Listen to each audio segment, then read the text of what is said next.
go back and refresh and watch the video again, the video is being recorded, okay? All right, so welcome. And with that, I'll go ahead and turn it over to Miriam. Hi, welcome everybody. Nice to meet you all. And as Lisa said, we are going to have a training, a Project Pulse training for an hour. This is our basic training. We also have another hour down the line of more advanced training. Right now, I think that this will be enough for you to actually start utilizing it, utilizing Project Pulse,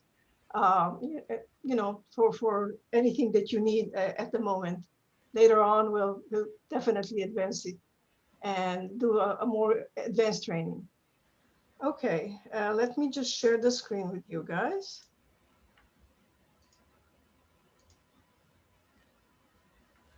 Okay, so basically, this you probably are not familiar with Project Pulse. So this is Project Pulse.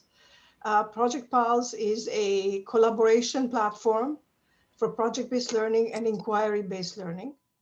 And what you see here is these are all project tiles. And you are right now in the My Drafts area. My Drafts area is the area where the teacher authors her projects.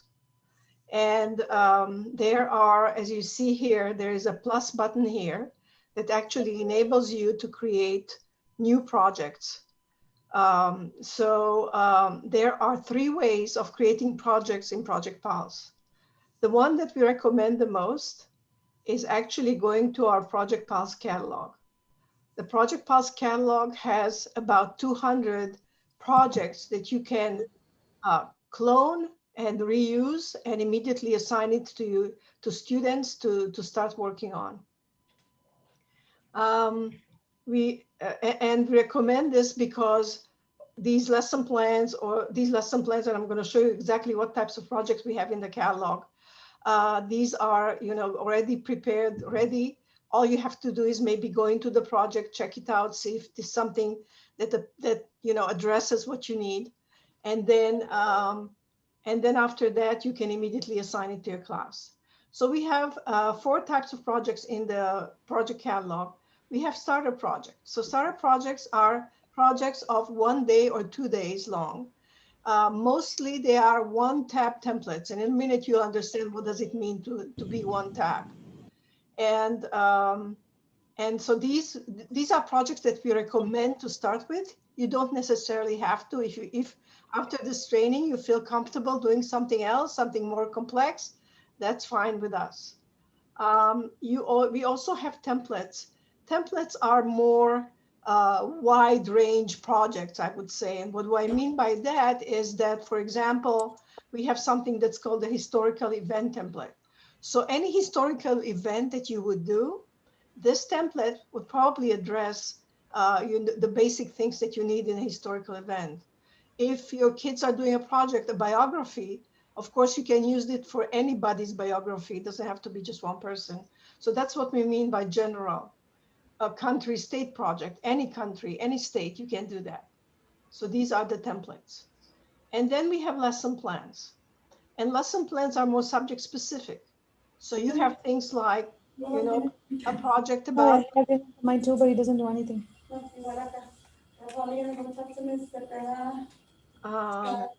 Sorry. Let me mute everybody because somebody forgot to mute. Okay. Okay. Can you hear me? Yeah.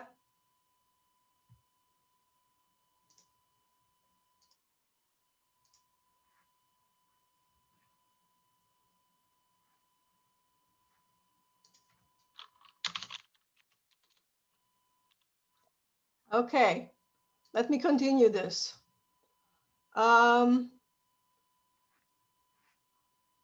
So we also have lesson plans. And so lesson plans in this case are more subject specific. So that means that we have projects like, let's say things like how to plan a budget for a school event, or how kids play around the world, or you are what you eat. I mean, these are all projects that that you can actually assign to your students, and these are very subject specific. And then finally, we have completed projects, and completed projects are projects that basically, if you need to know how does a project look like after students have finished it, this is the place to come and check it out. So we have a few projects like that that you can go in and check out and see how does a project like that look like and what you should expect from your students. And finally, we also have the single tab templates. And single tab, what that means is, and I'm going to show you in a minute what that means. Each of them has only one tab. And what this allows you to do is it allows you to mix and match different projects and basically address some specific need that you may have in your project. So for example, if you are going to do a project about, let's say that you are doing a research project and you have this research notes template, and then you have another one that says research analysis, and the third said research conclusions. You can combine the three of them together and create for yourself a research project. So I'll show you in a minute how you do that. So, but before I continue and basically show you how to create projects, I always like to start with how to create or import your classes. So as I understand it, you guys are a Google Classroom school. So we can actually import Google Classroom here. So let me just show you and log out of this account and show you exactly how to actually import your Google Classroom.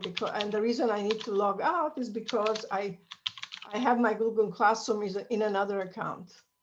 And so I'm gonna just go into this account. And what I do to import my Google Classroom is on the left side, still in my drafts area, on the left side, we have a section that's called My Classes. When I click on the plus button here, then I can go to, I'm going to select Create Class. And in Create Class, because I logged in with my Google credentials here, Google identifies that, and it provides me with a button here that says Import Google Classroom. And then when I click on it, it gives me a list that I can check mark of my classes, of my Google Classroom classes. So because I only have one class, it only gives me that. So I can check mark it now and press import. And on the top, immediately beneath my classes, that class shows up. And so to show you what happened, I just went and now I'm inside that class that I imported. And under members, I have my students listed here. And also my students listed as you see here. So that's how you import your Google Classroom. Now, in case that you are not a Google Classroom school or you're not using it, that's okay too, because when you are going to a class, you have a class code on the top.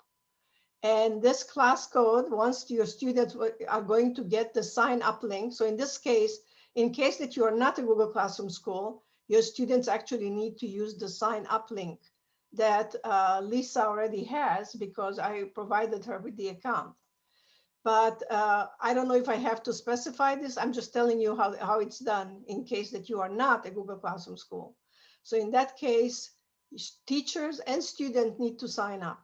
When you are a Google Classroom school, then only the teacher needs to sign up. The students, because they are imported into Google Classroom through Google Classroom, they don't need to sign up. They are already in the system. And so, like I said, but even if you're not, you have the class code, you can provide that to your students.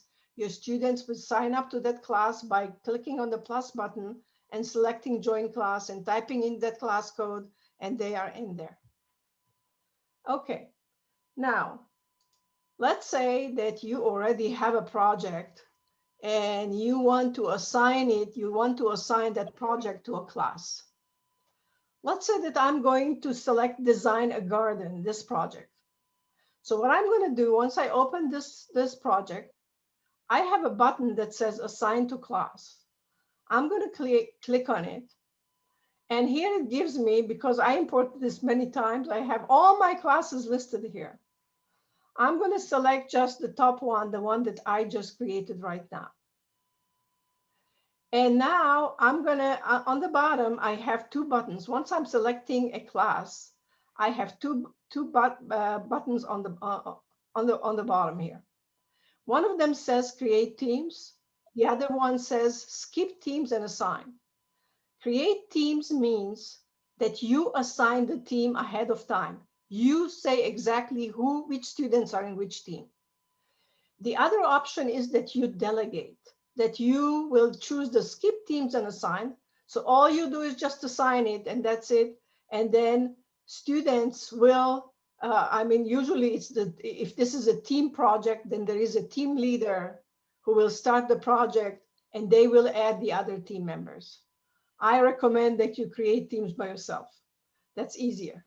Miriam, we Yes. have a question. There's a teacher asking if they can go along on the web address while you're doing it.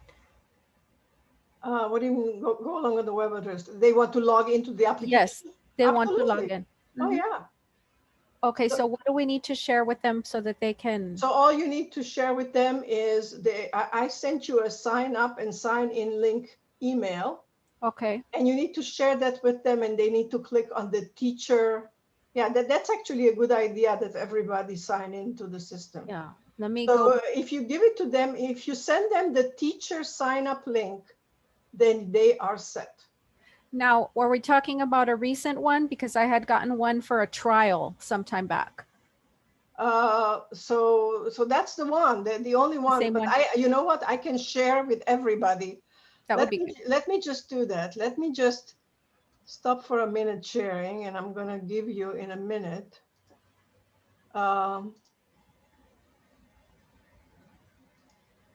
And I'm gonna give you the one that I have here, so you don't have to even fetch it.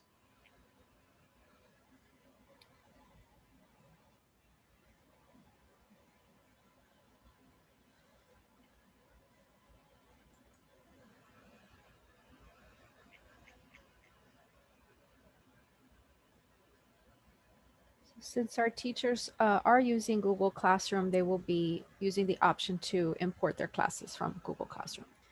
So if Okay. you're working with a small group of students and it's not your whole class, then you could create a separate Google Classroom for your GT students and work on it that way, because we purchased licenses only for those principals, campuses that wanted to use Project Pals, and it's specifically for the GT students. So keeping that in mind, if you have a full class and only 5 or 6 are GT, it will only be for your GT students, that cluster of students.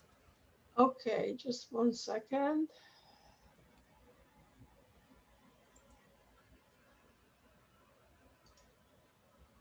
Let me share it. I just shared the sign up link for teachers. Okay, great. Just sign up. The URL is in the chat, teacher, so you can go ahead and click on that to be able to log on.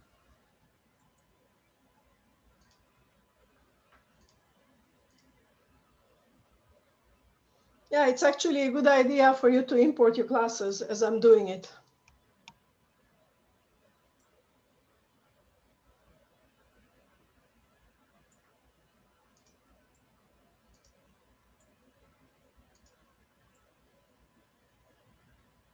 Great. Oh, sorry, I didn't give you the, but you don't need it. Once you have the sign up link, the sign in link, sorry, sign up, the one I sent you, you should be good.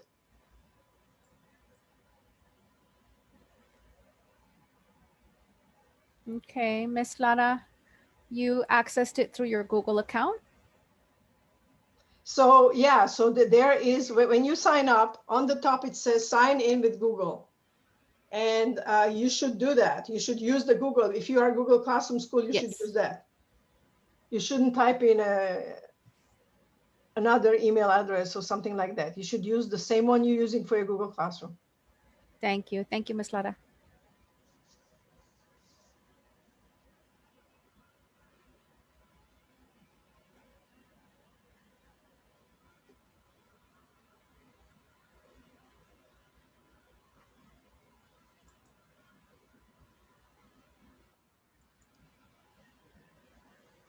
Just let me know when we are ready to go, when you actually have signed up and can follow up on what I'm doing. So just a thumbs up, teachers, to let Miriam know that you're ready. Okay, thank you. Yeah, I think we're ready, Miriam. Okay, perfect. So right now I selected one of the class that I just created, and I'm going to create teams.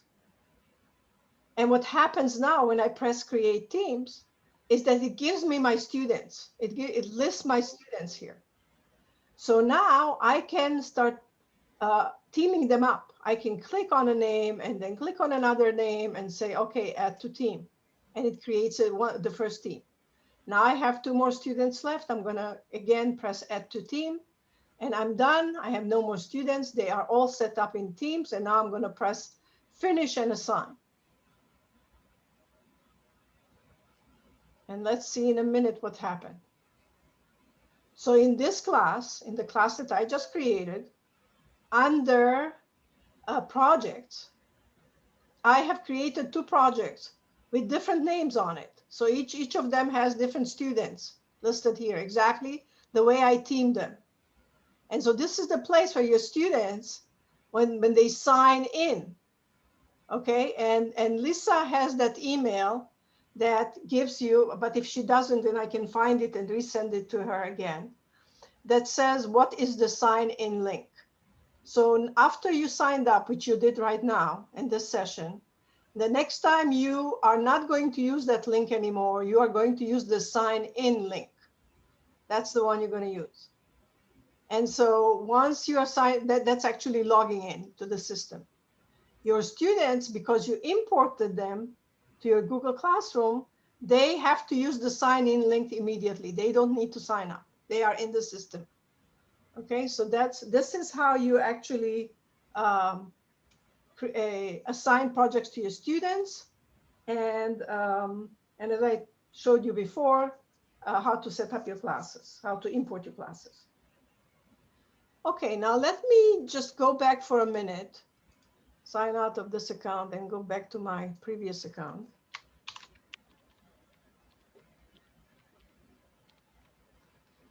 And let me show you the 3 ways of actually creating a project for your students. So as I said before, I highly recommend to use the Project Pulse catalog. And in the catalog, let's say that you want to do, you decide that you're going to do this project for your students. And you went into the project, checked it out, and you now are going to clone it. When you clone a project from the catalog, it creates a copy. It opens it up for you, but just let me show you what happened. It actually created a copy and put it next to the plus button. So this is your copy. This is not the one in the catalog. This is a copy of that project, and this belongs to you. The second way of creating a project, which I told you that we have the project wizard that enables you to combine, to mix and match different one-tap templates. And so now I'm going to click on the plus button, and I'm going to start using the wizard. Now I'm going to type in here, innovation project. I want to create an innovation project. And then I'm going to put it here, some description. I'm going to just type description here. And now I can add an image. So to add an image, all you have to do is go to Google. So open a new tab, go to Google, and I'm going to type in here innovation. I'm going to go to images. and I'm going to pick an image. Let's say that I'm picking this one, and I'm going to right click on the image and copy image address. Now I will go back to Project Pulse, and where it says insert URL, I'm going to paste and press go. We also have the option to click in here and browse on the hard drive if you have your image in the hard drive. I'm going to continue to the next phase. And here there are a few options. I told you that there are 3 ways to create projects. So the first one was the catalog. The second one was the wizard, which we are doing right now. And the third one is actually from scratch. So let's say that you want to design your own project from scratch. You don't need our templates. You don't need anything. You just want it blank. This is the place you will do it from scratch by selecting blank and then finish. But since we are right now in the middle of doing it through the wizard, that's not what we are going to choose. So here it provides you a few templates, one-tap templates, that it assumes that you can start a project with. So for example, let's say that you want to start the project with a brainstorm. It also gives you a little bit of a screenshot of what to expect. So here you have a brainstorm template, for example, or you want to start it with an observation, or maybe you want to start it just with a simple introduction. So, but maybe none of them is good because we are doing it about innovation. So I'm going to click on the more templates here. And more templates are all those one-tab templates that I told you about that are available for you to use. So here, when I start, there is an innovation brainstorm. That's a good idea to start with innovation brainstorm. And I'm going to press save. And now I want to add more. I want to add another phase to this project. So I'm going to click add phase and go back again. It gives me again a few more suggestions here, but none of them is what I need. So I'm going to click again on more templates, and I'm going to go back again to the innovations here and find that after the innovation brainstorm, I also have innovation design, and I can press save. And I can keep going like this. I'm not going to do it because I'm not going to waste our time, but you got the idea that you can add as many phases as you want, because we have a whole series of innovation one-tap templates that you can combine and make an awesome innovation project. And then I'm going to press finish here. And you will see in a minute what happened. So I just created for myself an innovation project that starts with a brainstorm here about the innovation idea, and then goes on to the next phase, which is the design. Now that I have my idea and I brainstormed about it, I can start now implementing the design and keep going like this. And guess what? Let's say that you forgot to add everything and you want to add more to it. When you click on the plus button to add a new tab, you have a new tab from template, and all those one tab templates are still here and you can still add them. So let's say that you are now, you did the innovation brainstorm and you did the innovation design. So now you can add innovation research and it will do it. So basically it's never late. I mean, you can add more even, okay? So that's what that is. So this is creating a project that we already scaffolded for you, and I'm going to show you exactly what that means. And you just start it with your students. Let me go back again. So as I said before, here is our innovation project that we just created. It always, the new project that you create always show up next to the plus button. Okay, Miriam, I'm going to ask you to just pause for a moment so that I can address some of the questions in the chat. Okay. We can import all students, then delete those are not GT. No, I would actually recommend that you create a separate Google account just for your GT students, a separate Google Classroom, and only import those GT students. Would you agree with that resolution, Miriam? Yes, I do. Okay. There's another. But one more thing. Mm-hmm. Let me show you about that question. So let's say that here is my science class and here are the members. If you hover over each of them, you have a delete button here. If you choose to do that and not to create, I recommend to create a class for them. But if you choose not to, you can do that too. Okay, thank you for that. Then we have a question. So they can log in with Google, the Yes, students. yes, they should log in with Google, because otherwise it's not gonna, because they are in Google Classroom, otherwise the system will not recognize that they already belong to Project Pulse. So the students will always be logging in through Google. Is that correct? That's correct. Okay. And I do have a link that you sent me some time back for sign in. It says after signing up, all users, including yourself, can access Project Pals with the sign in link below. That's What right. I understood is that the teachers are going to, initially right now they signed up. So when they sign in, they're going to use this particular link that I'm going to post in the chat. That's right. That's right. Okay. And then another teacher says presenters going a little bit too fast. Sorry. I have to watch the video again. And then another question, is this for the GT project? So they do not choose what project to do, we assign it to them. No, actually, we always want the students to have some level of choice or input. That's why we start with the interest survey, so that you can get a feel for probably about the first 7 slides in the digital GT notebook has all the slides that the students fill out for their GT interest survey. And then you can kind of see if there are commonalities with your GT group, if they are interested in animals per se. Then Animal Nation is one that would pertain to them that Miriam has added from the Texas Performance Standards project. So I'm never one to randomly assign projects to students. We always want them to have some kind of input, some kind of interest for them to do something that they're interested in. Now there's a catalog to choose from, and I think many of these will be aligned with your students' interests. You have a lot of room for alignment there. And then if you wanted to, you could also create an original project like Miriam mentioned with the tools that are provided here. Okay, and then do we have options for little kids that are beginning readers? That's something that I think Miriam will address a little bit later on, or if she wants to address it right now. Yeah, I can show that. So basically, Lisa, I think in one of the emails I provided you a list of those.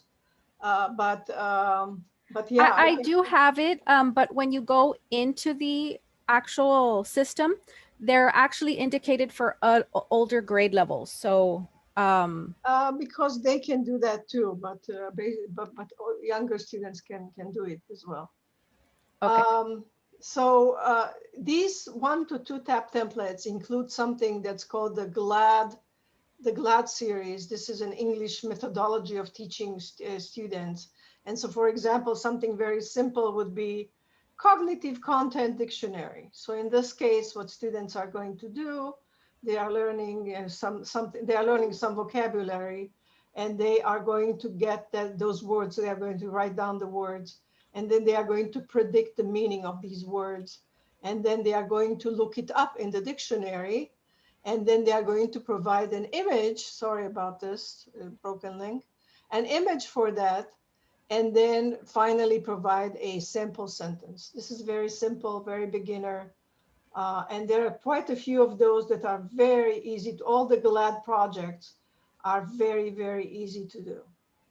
That's what I would recommend to start with if these are beginning readers.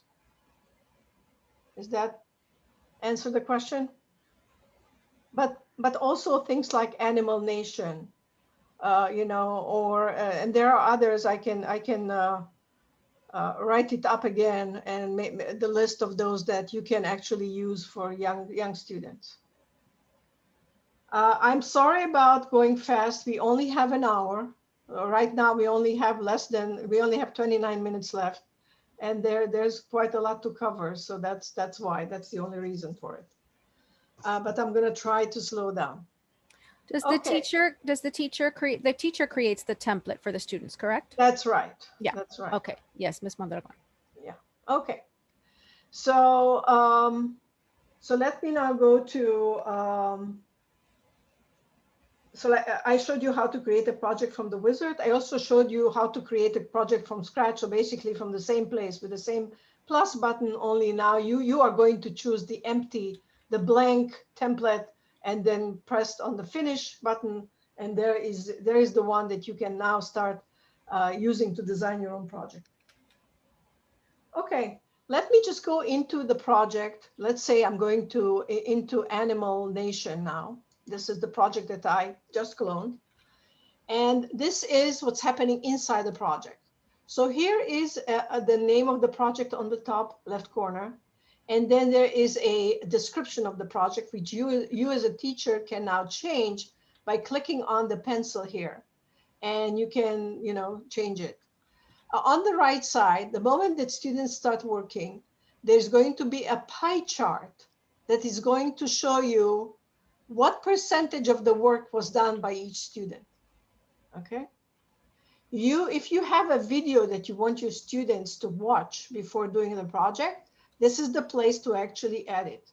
Where it says upload, you click on it and you just put the URL and place it here. We support only YouTube videos right now. That's the only one we support. We will support others, but right now that's all we support. So if you have a video that you would like your students to watch, you can upload it easily to YouTube, and then you can just type it, put in here the address, and it will be here. Standards. So standards, it's easy to add standards. You click here on the plus button, and then you just go in here to the standard set. And you guys are Texas, so these are the TEKs. So you select that, and you select what subject this is. And I don't know, I'm just going to choose something, whatever. There is English or English language. And then I'm going to click in here, and it gives me a whole list of standards that I can now check mark the ones that are relevant to this project. And then I can press save. And what happens, it adds them like this into the standard section. Now let me update you. The entire project dashboard is actually moving into the workspace. So I'm teaching you how to do this here, but in a week, it's going to be in a different place. I'm going to show you in a minute where. Supporting materials. If I click on supporting materials, then again, it's very easy. All you have to do is click on the plus button here, and you can either browse for it on the hard drive or paste the URL. Now, what types of supporting materials you can add? You can add websites. You can add PDFs. You can add all G Suite files. You can add Office 365 files, the web-based one, not the one the Office one that is on the computer.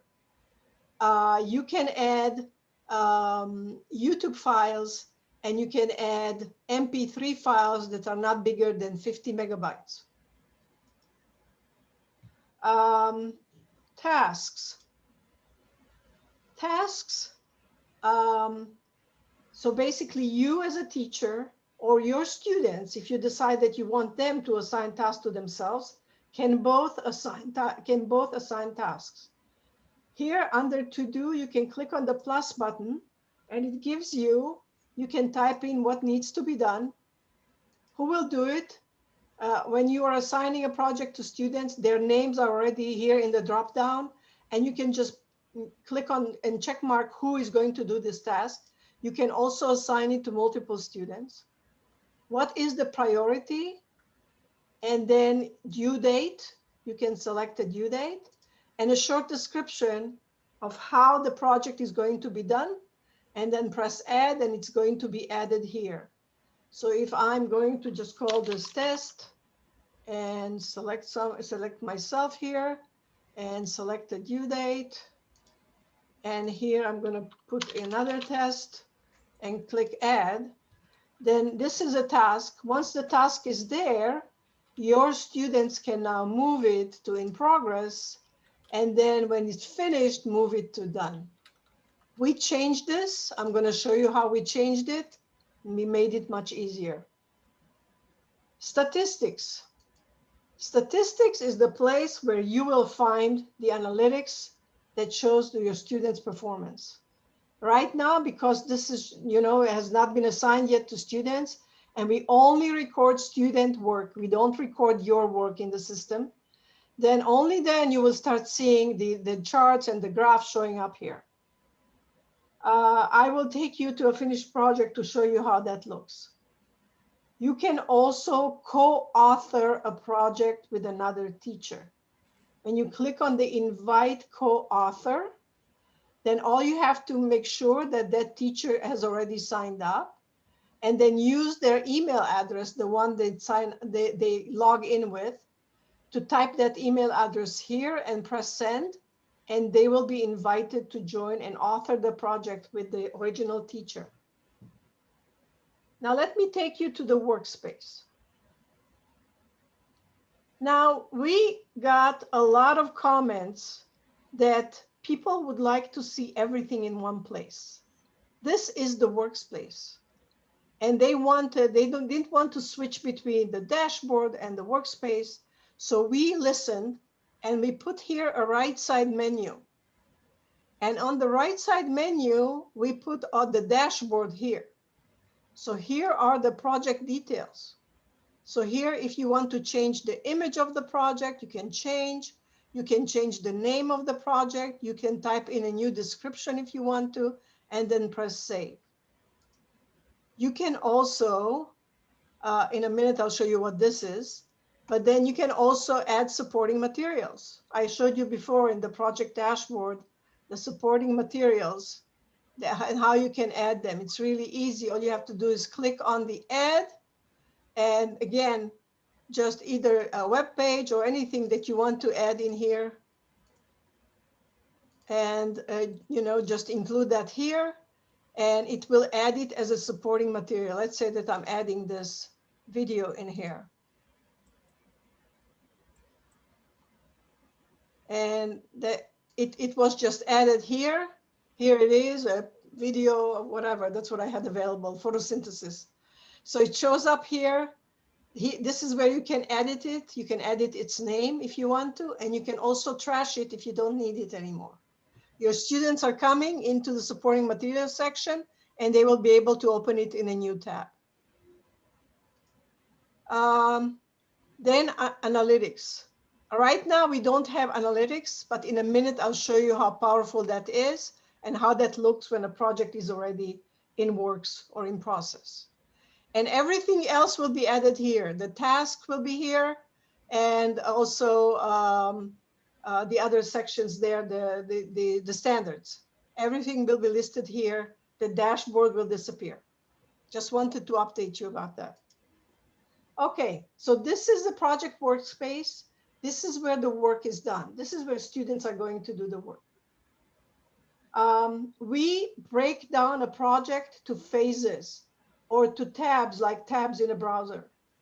So instead of saying research, animal 1, animal 2 here, we can say phase 1, phase 2, phase 3 if you want to, or give it meaningful names like we have here, because this is the research section. So in this research section, we have questions, a lot of questions for students, and we also have text boxes. So let me introduce you first of all to the operations palette. This is on the left side, you have the operations palette. Let me start with the text tool. To create a new text box, you click on the A button. That creates for you an empty text box that if you click inside, then it's click to edit. That means that all the editing tools are showing up above, and you can start immediately editing and creating text.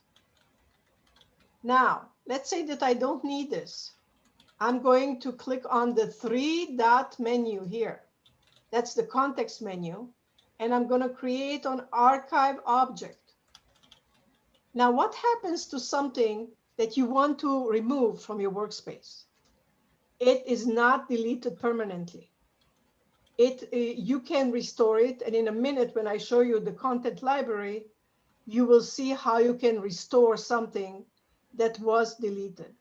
The reason that we are archiving and not deleting permanently, is because students can inadvertently or sometimes in purpose delete stuff and then it's gone completely. So we wanted to make sure that that will not happen ever. We also have media. So after the text tool, we have media. Here is the media. So basically in order to import media, and I already showed you before how I added an image. So you open a new tab in Google, you do a search, you find an image, and then you come here, you click on the media tool and click on the plus button on the top left. And you have the option to either insert that URL here, or you have the option to search it, to browse for it on your hard drive and find it there. And then it's added like this down here. And if you need to use it on the workspace, all you have to do is click on it, or you can click on multiple of them. If you want at once, you can click on multiple. And then you select place on workspace. And here is just the elephant that I just added. And you can resize it. You can make it bigger. You can make it anything you want. And of course, you can also archive it if you don't need it. After that, we have the question tool. If you click on the question tool, it gives you a question placeholder like this. And you can resize it if this is too small. And you can immediately start typing your question. What's great about the question tool that it has this label that tells you that what to expect above is a question. And so this is our question tool. So here are all the questions that, that questions about animal that students probably need to be guided by. And then this is the place where your students will actually come and click on the 3 dots and, click inside and replace this with whatever questions they have about their animal. And there are quite a few of these placeholders. Let's say that 5 questions is not enough for them. They need more. So all they need to do is click on the 3 dots and go to create copy. And here it is, the new question just got created, and they can add another one. Now the create copy is good for everything on the workspace. Let's say that you need this one copied. All you need to do, create copy, and it creates a new one for you. There it goes. You can add another face here. I just want to add briefly, the research questions is a very good place to incorporate the elements of depth and complexity, the prompts, the GT icons. Recall that we usually want students to incorporate 6 of those icons with their project. So the research questions is probably the best place to do that. Miriam, we had a question. You may have covered it. I'm not sure. It says how to retrieve something accidentally removed. Okay. So I actually wanted to include it together with the content, with the content library. So the content library is the first tool on the top. Let me click on it, the content library. Everything that students do is recorded in the content library and can be repurposed. And the reason for that is that, just think about it for a second. Sometimes your students are presenting information in some way. And then they want to do, let's say, a new tab, which is going to do, let's say that this is not about one animal, but multiple animals. And they want to do a table that does a compare and contrast. They can now take that same information that they gathered in a previous tab about the animal and reuse it and push it into this new table, this new tab with the table, and present it there. And so how do they do that? So anything that's recent, that was added just recently, will be listed here under recent. But then if this is overflowing, then it's arranged by the type of information. So this is text boxes, and these are questions, and so on. And there's components, events, and other stuff. So let's say that I want to repurpose a question. And all I have to do is just click on it, and then it opens up the box and it says copy to workspace. And here it is. And you can copy to any of the tabs here. So it doesn't matter where. Okay, now this is about the content library. But in that same content library, we have on the top, it says show archived. So if I click on it here, I select the archive, then here are the two text boxes that I removed from the workspace that I can now restore. So anything that you have removed, you have archived, can be restored there. Okay. All right. So here, as I said, questions, media, and text. Now, you also see that I have connected these text boxes.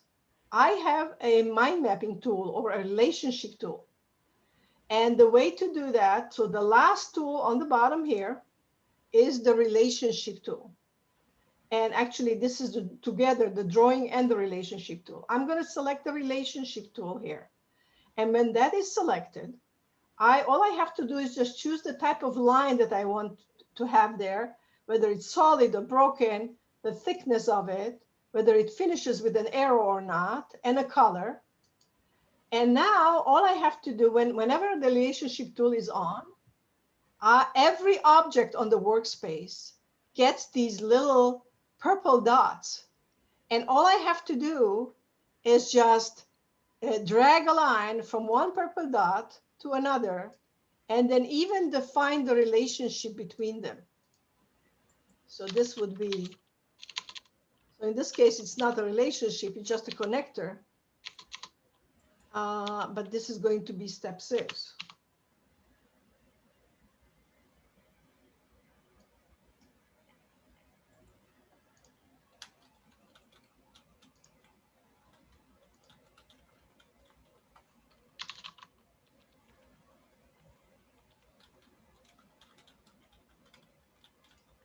Sorry about that. Here.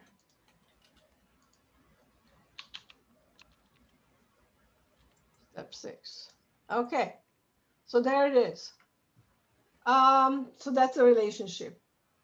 Now, when we are moving to a new tab, basically the same type of data here. In this case, who is, and this is an animal placeholder, so whatever animal they are picking, they will just change the name here. Like I said, it's really easy. All they have to do is just click and replace, and there is a new name, the animal's name exactly. They should also remove all these images of animals and replace it with their animals. So this is a very simple project. And we also have other types of tools.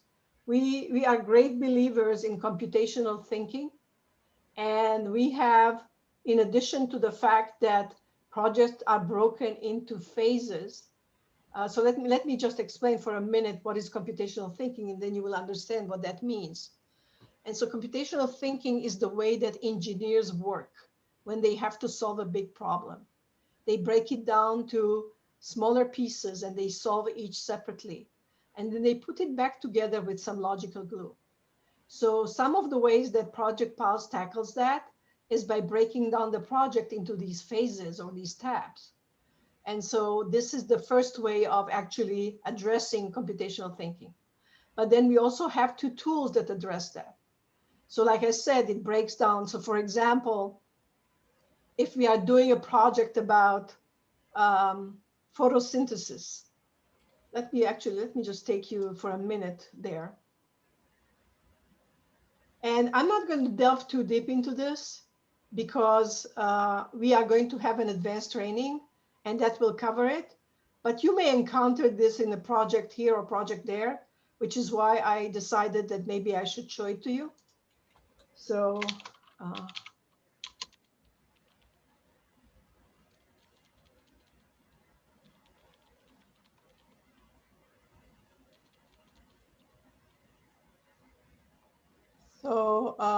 where do plants get their food? Let me just see which one is the one that is missing. Okay, yeah, it is. So let's say that we are doing a project about photosynthesis. And so the main components, the main parts of this problem, what are the things that students need to really understand in order to understand the whole phenomena? So of course they need to understand plants, about the plant. They need to understand about carbon dioxide. They need to understand about oxygen. They need to understand carbohydrate, water, and sun. All those things are important to be here. And so what they are doing then they are starting to do research about each of those. And they will use these branches to describe their characteristics. So photosynthesis happens on the leaves. So they will and so everything, every type of research that they do about it has to relate to what they are trying to solve. So in this case, to photosynthesis.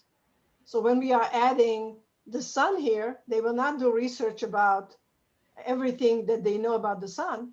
They will only do research about how the sun relates to photosynthesis. What are the things that the sun contributes to photosynthesis? That's the only thing they will add as characteristics. So this is the component tool. Here is the component tool. This is where you type its name. This is where you put its image. You can either use on the, you can put an image from upload from the computer, paste the or URL and so on. And then and then after that, let me just show you for a second how the branches look like. And then these branches that you see here, this is how you type them up, and you can add more items. You can click and add another one and add images to each of them and so on. Like I said, I'm not going to delve too deep into this. Yeah, I think that's a useful tool, Miriam, especially for younger students to see the components. We do have a question. A couple of teachers are saying they synced their class, but not all students come out. Okay. I think, so there is a sync button, I believe, inside. Let me just check it out for a second. Mm-hmm. Meanwhile, teachers, while she's looking at that, just to let you know, at the end of the presentation, I will be posting a link for the attendance form along with the title and the SRN for you to complete the attendance form on Google. So you know what, actually, instead of me wasting time on this, maybe it's a good idea for you to give whoever doesn't have all their students showing up, why don't you give your email address and name to Lisa, and our development team will look into it.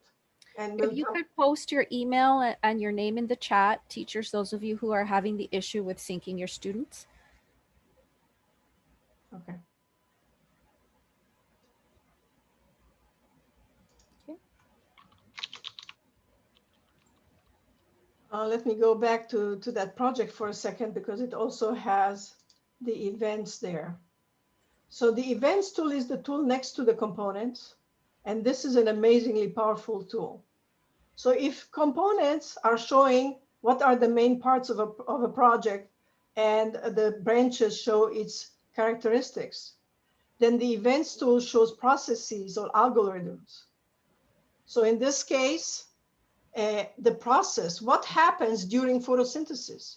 So these are steps. So students will start describing the steps one by one here, and each of them will get a number, 1, 2, 3, or whatever.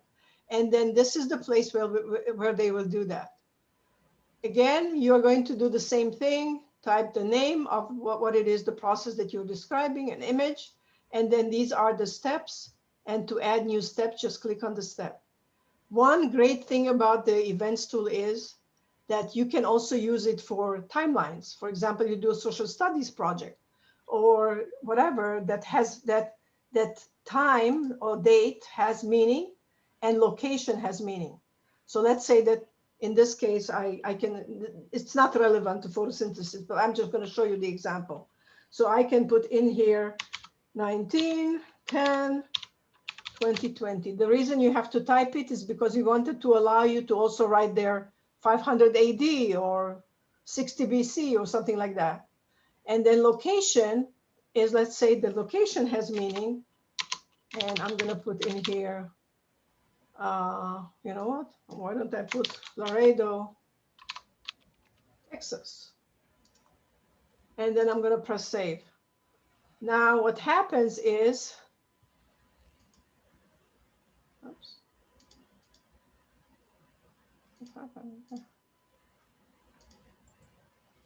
Miriam, the students would be the ones adding components and so forth?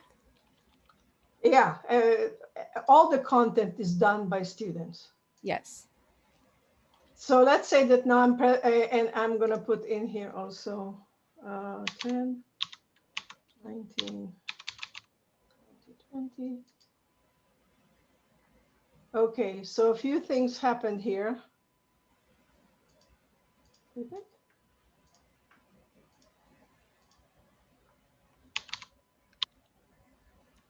Do you have a little tutorial video for students? So we have a whole series of videos by functionality. So let's say that I want to know how the event tool works.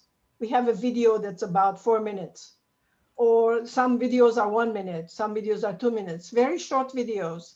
And I'm gonna send the link to Lisa. I have that and I'm posting it in the chat from a previous email, but are any of those videos geared towards students? Yeah, absolutely. Okay. Absolutely. I've just posted the YouTube channel for support videos and the Project Pals Help Center. Okay, wonderful. All right, so now here, as you see, when I want to do a timeline, I can add the date. And I can also, now there's 3 views here. There's the default view, which is the step-by-step.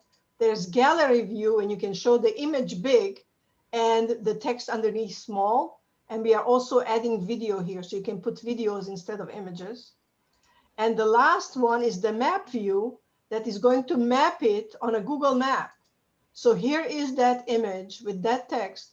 And this is very powerful in that sense, because you can really do all kinds of projects with this. Okay, I think that we are getting very close to ending this session, unfortunately, because we still have a lot to cover here, but we'll probably have to do it in our next training. So I just wanted you to be aware of something very important. And for that purpose, I'm going to just sign in as a teacher.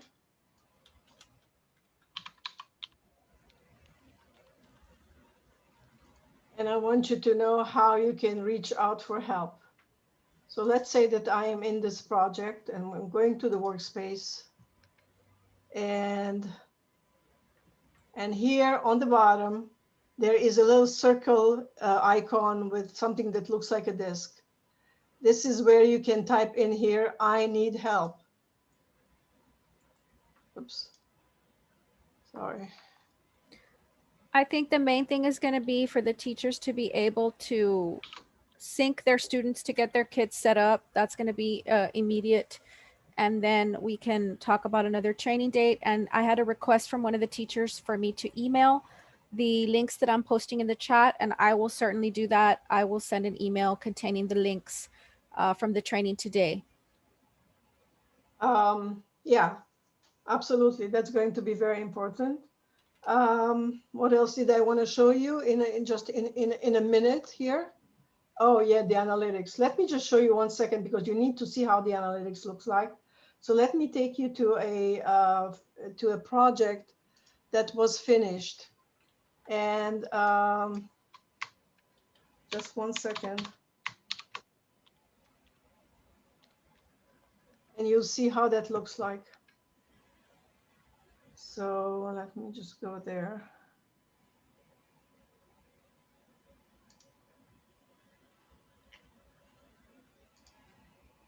Okay, here it is. So if you go to, so first of all, I want you to see on the right side, this is what your students are going to see. This pie chart. And that is an amazing motivator for them, because they don't like to be the smaller piece of the chart here. And then statistics. When you go to statistics, this is what you get. Every student has their own color. So, and then you can go by date and see exactly how many actions they did that day. You can switch to sessions, how many sessions in and out they did. How many collaboration? Collaboration means that they worked on the same object together. How many hours they spent in the system, and how many average sessions. You get the same information in a table format. And again, those pie charts that the students see, you can also see. And you can also see how many types of media they did, whether they did only media or text boxes or relationships. What did they do? And when you go to the workspace, you have additional information, because on every object, there is, you right click and you go to show history, and it shows you exactly that Jonathan has contributed all this on this date and so on. So you have a whole history of contribution for every object. And so just wanted you to be aware of this, because this is very powerful help. Okay. If you want to select multiple objects, you click on the arrow, and that arrow on the left corner, on the left bottom corner, and that arrow allows you to select multiple objects and move them together on the workspace. You can also turn the whole thing into a presentation mode, and then the students can talk about what they did and use the arrows here to move from tab to tab and explain what they did.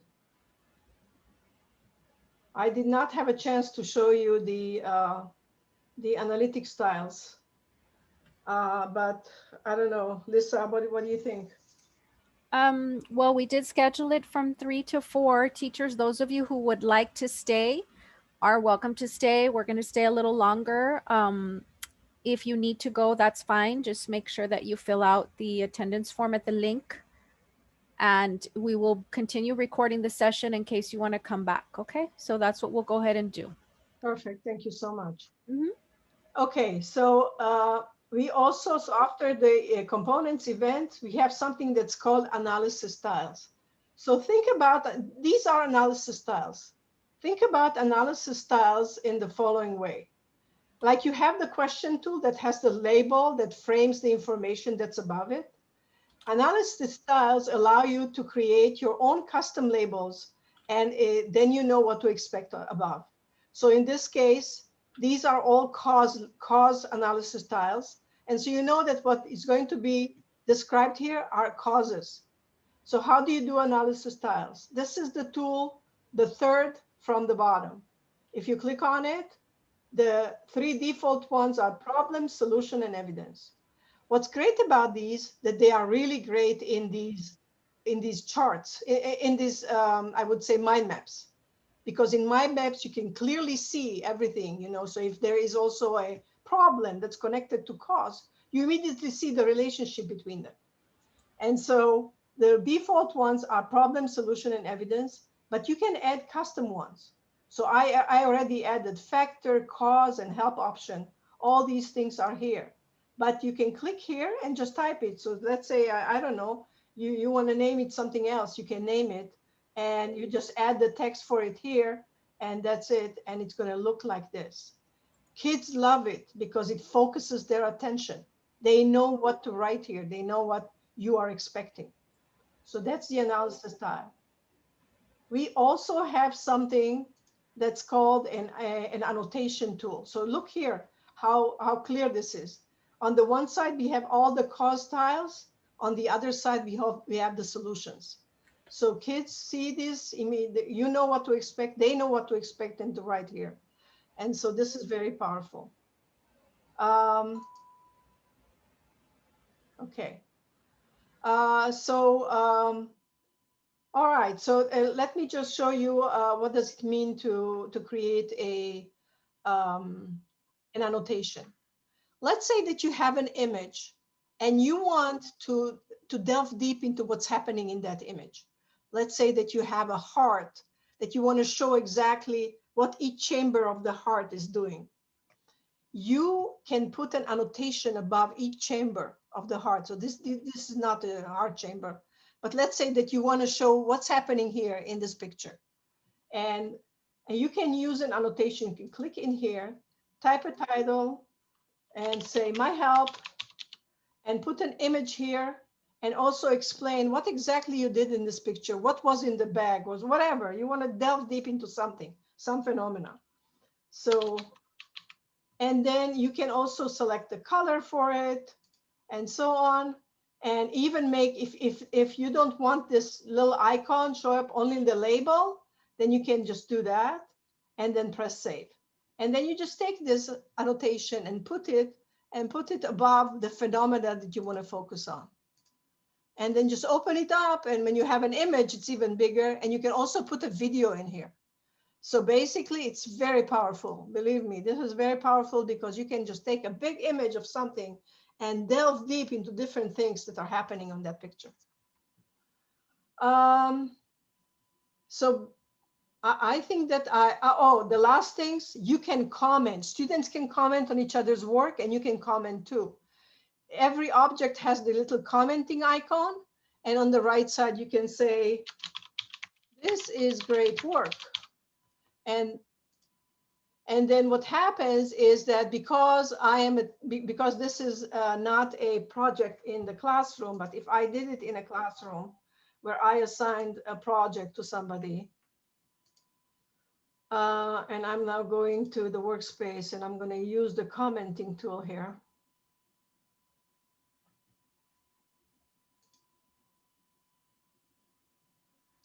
And I'm going to click here and I'm going to comment here. Then you will see suddenly, oops, I don't know what happened. So usually there's a number showing up that shows that this was done by that student. And the number shows up, a red number that says number 1, which is there's a comment. And when the student logs in, then it just worked before I don't know what happened here. It just worked before I started this session with you guys. But believe me, that's happening. So that's that. So that's the comment. This is how you comment on something. And finally, if you want to give your student just, any instructions for every tab, on the right side, the second part, which says instruction for this tab, this is where you can provide instructions, and this is available for every single tab. Instructions are available for every single tab. You can describe what to do here. You can create links. You can create video. You can put video and so on. So it's all available here. I think I covered everything. You can also zoom in into the workspace. You can zoom out of the workspace. You can zoom to back to normal. I think I covered everything, but I'm Okay. sure yeah. I just wanted to ask if Miss Patricia Gutierrez is still with us. We noticed that she had already imported her students or created a class, so I wanted to hear from her if she had anything to share with the rest of the group. I think she's on mute. There she is. Okay. Want to unmute yourself, Miss Gutierrez? Thank you.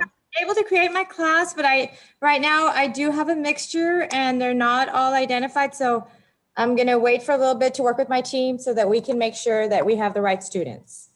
Okay, great. Pretty good. Thank you so much. All right. Okay, so any other questions, teachers, while we have Miriam here? I have a question. If we take Google Images, are we good with like copyright and stuff like that in the videos? Google has in its images, it has one of the things that you can do when you go to more here. Okay. Not more, tools, and usage rights. Yeah. It tells you exactly Creative Commons licenses and so on. And so you can choose those and you're going to probably be fine. Okay. Royalty-free images is another thing you can search. Okay. Thank you. Sure. You're welcome. Any other questions, teachers?